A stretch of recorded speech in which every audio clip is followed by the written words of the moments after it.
So it's cool that we got multiple strokes attached to a fill and we got that kind of, rainbow effect happening on there. But I want to customize that type in a really interesting way. I want to make it like a logo. So how do I do that? I'm sharing my screen. We're going back to Illustrator and we're going to take a look at this. First thing I think I'll do is grab that S. I want to grab that and I want to grab it in a way. Notice it's only got the handles lit up. I want the whole thing lit up. So I'm going to grab that itself. There we go. So I've got blue points on there. I use the Option key to do that. Now what I'm going to do is scale that a little bit. I want that first letter to be bigger. I click once with the scale tool right there to set the point, and then I'm going to hold down my Shift key to make sure that it stays the right proportion. I don't want to squash it or do something stupid to it, like flip it over backwards. So now I'm kind of happy with how that looks. That's pretty cool, but it's not as cool as it's going to be. Stick around. We're going to have to chop this. It's going to take a little bit of work. But in Illustrator, I can switch back and forth between outline and preview, Command Y, Control Y on a PC. And so here I can really see that what I've got is this shape. I'm going to make a loopity-loop of this and put something like this on the bottom, just for the heck of it. I think it'll be kind of fun. Let's just do something like that. You can do, of course, whatever the schmutz you want, but I thought this might be kind of a cool thing to do. You kind of have to remember where you are in the process as you build stuff like this. But I'm going to make a shape about like that. Now you'll notice I am not actually working with the letter forms themselves. I'm drawing something completely different on my own. I'm just drawing it so that it matches up.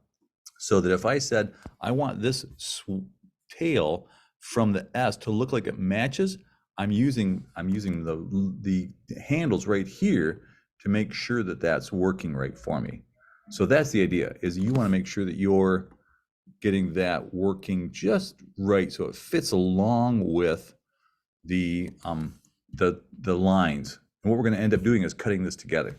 So now I've got that and I've got that. I've got that tail right there. So now what I want you to do is come over here. We're going to end up chopping these things apart. So this set of paths, as you see, there's the S and there's the tail, and we're going to snip these together and make one thing out of them. Under your eraser tool lives a pair of scissors.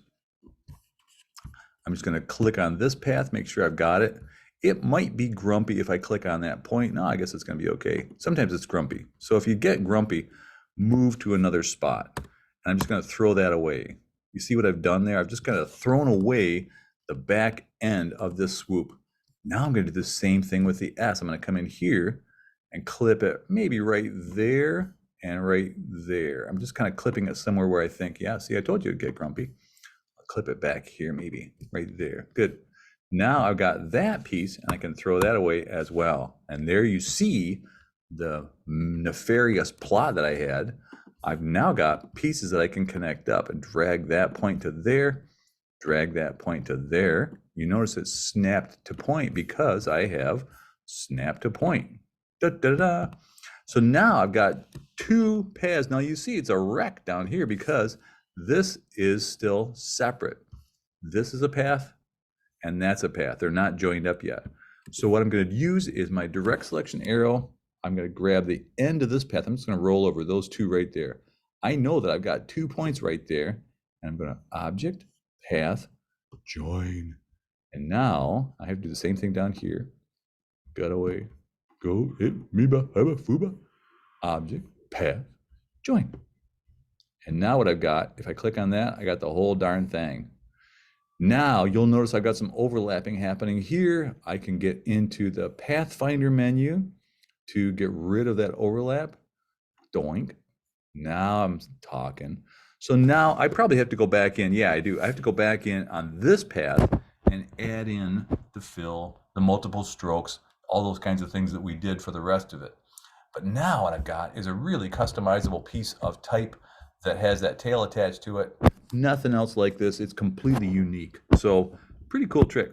Anyway, hope you got a kick out of that. I will talk to you all very soon. Bye.